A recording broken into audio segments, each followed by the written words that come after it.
हमने शाहरुख खान साहब की कहानी सुनी कि जब ट्रेन में गए थे मुंबई तक, ट्रेन के टिकट के पैसे भी नहीं थे। हमने पंकज त्रिपाठी की कहानियाँ सुनी कि एक गांव से निकला आदमी, देखे कितना संघर्ष करके बॉलीवुड में पहुंचा है। हमने नवाजुद्दीन सिद्दीकी की कहानियाँ सुनी, हमने गोविंदा की कहानियाँ सुनी, विरार का छोरा, टिकट के पैसे भी नहीं थे। हमने अक्षय कुमार की कहानियाँ सुनी कि रेस्टोरेंट में वेटर था। फिर मैंने पढ़ा कि अक्षय कुमार साहब डॉन बॉस्को में पढ़ते थे। ये कौन सा संघर्षशील आदमी है जिसकी पढ़ाई डॉन बॉस्को में हुई थी। फिर मैंने सुना शाहरुख खान की मम्मी जो थी इंदिरा गांधी जी के नवाज हुसैन साहब, वो 1947 में सुभाष चंद्र बोस जी की आज़ाद हिंद पार्टी में थे। शाहरुख खान के 10वें बर्थडे पे उनके पिताजी ने कैमरा गिफ्ट दिया था। आप बताइए, आपके बर्थडे पे जब आपका 10वें बर्थडे था, पिताजी पे थे कैमरे देने के पैसे?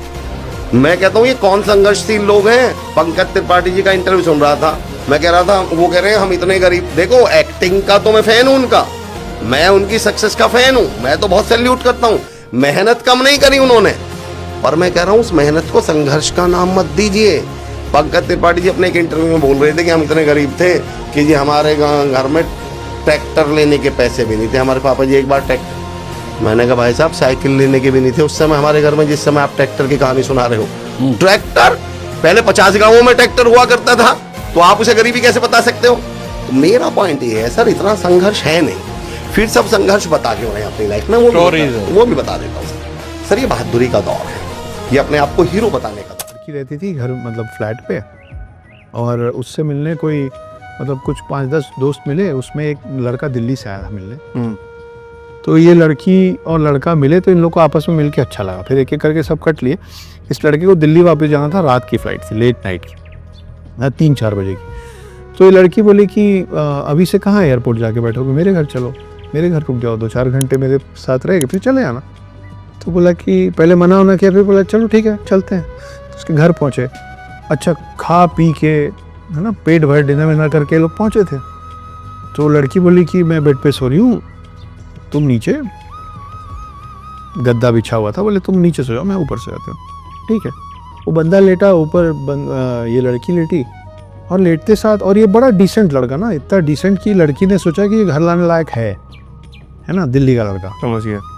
तो ये जैसे ही लेटा तो अचानक से बोला हमें बहुत जोर से भूख लग रही है, मेरे को कुछ खाने को। तो लड़की सोची यार इतना खा के आए हम लोग, अभी टेबल पे छोड़ दिए खाना, इतना मंगवा लिए थे, कैसे भूख लग रही है इसको? तो बोले अरे अभी तो खाएं यार, कहाँ, नहीं अभी। तो बोला नहीं मेरे को प्रॉब्लम है, बीमारी है, मेरे को हर 1 घंटे में कुछ खाने को चाहिए रहता, मेरे को कुछ दो खाने, मैगी दो, कुछ भी दो, उठो बिस्तर से उठो, मेरे को कुछ खाने को दो। तो वो चिढ़ गई थोड़ा, बोले गजब करे यार, नहीं। तो बोले नहीं फिर मेरे को दवाई खानी पड़ेगी, मेरी एक दवाई है, मेरे को कुछ, अगर तुम्हें घर में कुछ खाने को नहीं है, भाई लड़के लड़कियाँ फ्लैट्स में रहते हैं, नहीं होता है हर समय। एक फैमिली वाले घर में फ्रिज में जितना सामान होता है, एक बैचलर के घर में नहीं होता है। हाँ। बोले फिर मेरे को दवाई दिलवाओ यार, मेरे को दवाई चाहिए तुरंत, मैं नहीं हो रहा है मेरे से। तो वो मजबूरी में बोली कि नीचे है दवाई की दुकान। बोला अरे मैं बॉम्बे में क्या थोड़ी, मेरे को क्या, तुम चलो साथ में। इतना इरिटेट हो गई कि कैसे कर रहा है, अब खाना चाहिए, दवाई चाहिए, तुम चलो। तो मजबूरी में उठ के वो आई। जैसे ये दोनों जन कमरे घर से बाहर निकले ना, तो ये बंदा इस लड़की को बाहर निकाला, खुद बाहर निकला और दरवाज़ा बाहर से लॉक कर दिया। तो लड़की बोली क्या कर रहे हो? तो बोला कि तुम्हारे बिस्तर के नीचे कोई लेटा हुआ है। तो लड़की बोली क्या? बोले तुम्हारे बिस्तर के नीचे कोई लेटा हुआ है। फिर पुलिस को बुलाया गया। एक लड़का उस लड़की को बहुत दिन से स्टॉक कर रहा था, उसके घर की चाबी बनवा के अंदर आके, और वो बेड के नीचे वेट कर रहा था कि जब वो सोएगी तो मैं उसका रेप करूंगा, उसको मार दूंगा। ये लड़का दिमाग लगा के उसको बाहर निकाल के लाया। फिर पुलिस को बुलाया गया, फिर पुलिस उसको अंदर जाके पकड़ी, अरेस्ट करके लेके गई भाई साहब। और तो इससे एक बहुत बड़ी सीख मिलती है कि दिल्ली का हर लड़का बदमाश नहीं होता है। दिल्ली के अच्छे लड़के भी होते हैं जो कभी कभी मदद करके बचा लेते हैं।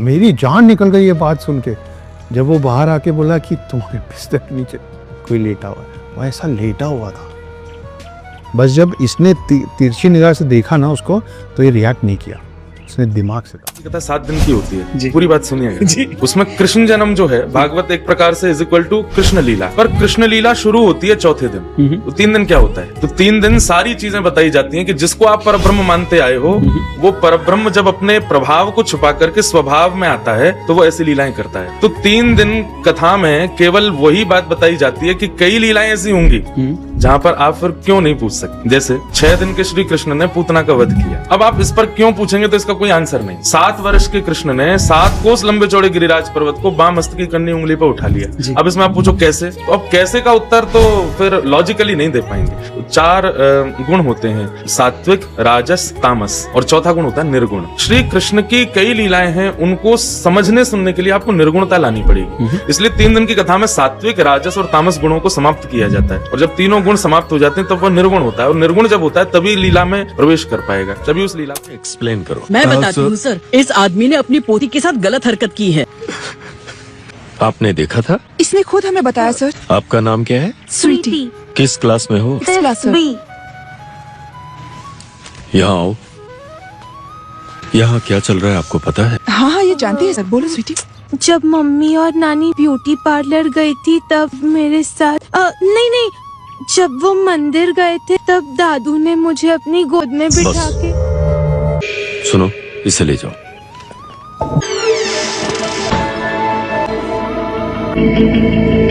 तुम्हारे पापा ने ऐसा किया है? हाँ सर, जब देखो रोते रहते हैं। तुम्हारे पापा के ऊपर कभी ऐसी कंप्लेंट हुई है? मम्मी की कैंसर से मौत हो गई, तब से पापा रोते ही रहते हैं। वो क्या है ना सर, मेंटल इशू है थोड़ा। शादी से पहले या शादी के बाद?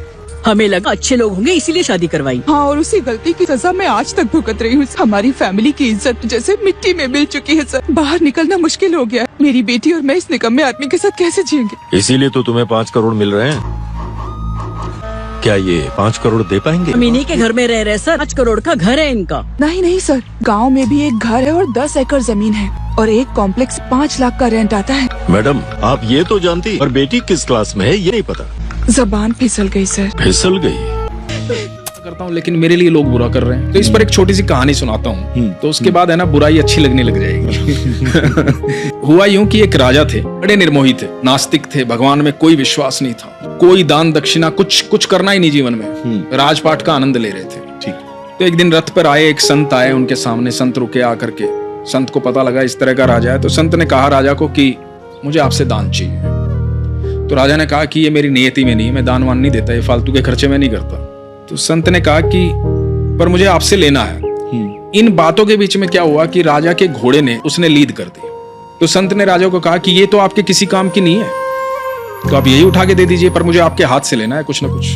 तो राजा ने कहा कि ये ऐसे तो पीछा छोड़ेगा नहीं। उठा के वो लीद अपने हाथ से दे दी कि जा। संत ने खुश होकर के उन्होंने कहा कि जा और बढ़े। अगले दिन सुबह राजा बालकनी में बैठे अपने राजमहल की, और बड़ी बदबू आ रही। तो सामने देखा कि लीद का पहाड़ बना हुआ है। वो हटवाया गया, लेकिन वो फिर बन गया। बदबू फैलती जा रही है, समझ में नहीं आ रहा राजा के। तो राजा को ध्यान आया कि एक संत आया था, उसको घोड़े की लीद दी थी, और उसने कहा था कि और बढ़े, तो कहीं इस वजह से तो नहीं बढ़ रही है। तो राजा को जैसे ही ये ख्याल आया, राजा निकला महल से उस संत को ढूंढने के लिए।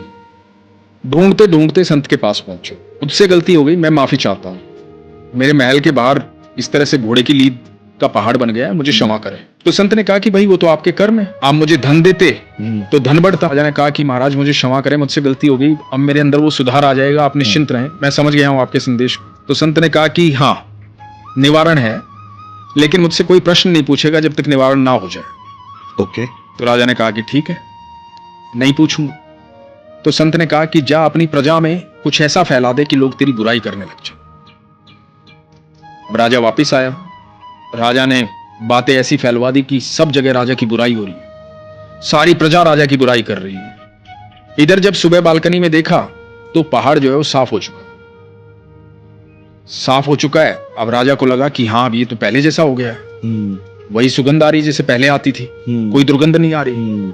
राजा फिर गया संत के पास। संत के पास जाकर के बोला कि महाराज पहाड़ तो साफ हो गया है, सब कुछ ठीक हो गया है, निवारण हो गया है, अब मैं प्रश्न पूछ सकता हूं?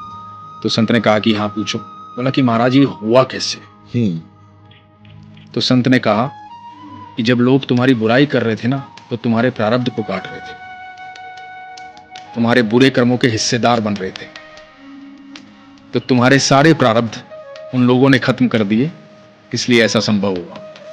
तो आज के बाद कभी कोई बुराई करे तो उनका धन्यवाद करना। वाह बात हो और हनुमान जी की बात ना हो, ऐसे कैसे हो सकता है? तो मैं आपको एक हनुमान जी की कहानी सुनाता हूँ। एक बार हुआ यूं कि विष्णु जी ने गरुण देव को हनुमान जी के पास भेजा बुलाने। तब तक हनुमान थोड़े बुजुर्ग होने लग गए थे। गरुण वैकुंठ धाम से विष्णु जी के आदेश पे उड़ के गए और वो पहुंचे हनुमान जी के पास पृथ्वी में। उन्होंने बोला कि विष्णु जी आपको याद कर रहे हैं, चलिए। हनुमान बैठ के राम जप कर रहे थे। हनुमान बोले कि आप चलिए, मैं पीछे पीछे आता हूँ आपके। गरुण को लगा मुझे तो सिर्फ यही कहा गया था कि इनको इन्फॉर्म करना है, इनको सूचित करना है, मैंने अपना काम कर दिया। फिर भी गरुण को लगा कि अब ये बूढ़े हो रहे हैं, इनको मैं ले चलूंगा तो इनके लिए रास्ता आसान हो जाएगा। गरुण को इस बात का बहुत गुमान हो गया था, बहुत अहंकार हो गया था कि गरुण से तेज और कोई नहीं उड़ सकता। तो गरुण ने बोला कि आप थोड़े बुजुर्ग हो रहे हैं, आइए आपको मैं अपने साथ ले चलता हूँ, मुझ पे बैठ जाइए। हनुमान जी ने फिर से कहा कि मैं अभी अपना जाप खत्म करूंगा, उसके बाद आऊंगा, आप चलिए मैं आता हूँ। गरुण निकल गए। गरुण पूरे स्पीड से उड़ के वापस विष्णु जी के पास वैकुंठ धाम पहुंचे। मगर वहां पहुंच के देखते क्या है, वो देखते हैं कि ऑलरेडी हनुमान जी बैठे हुए हैं विष्णु जी के पाँव के पास। ये पूछते हो कि प्रभु मुझे कैसे याद किया। गरुण को समझ में नहीं आया कि मैं इतने वेग से उड़ के आया हूँ, मुझसे पहले हनुमान जी पहुंचे तो पहुंचे कैसे।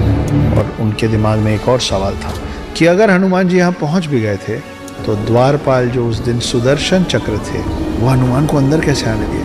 सुदर्शन चक्र ने हनुमान को विष्णु जी के पास आने से रोका क्यों नहीं। तो खोज शुरू हुई कि सुदर्शन चक्र है कहाँ, द्वारपाल सुदर्शन चक्र अगर द्वार पे नहीं है तो गया कहाँ।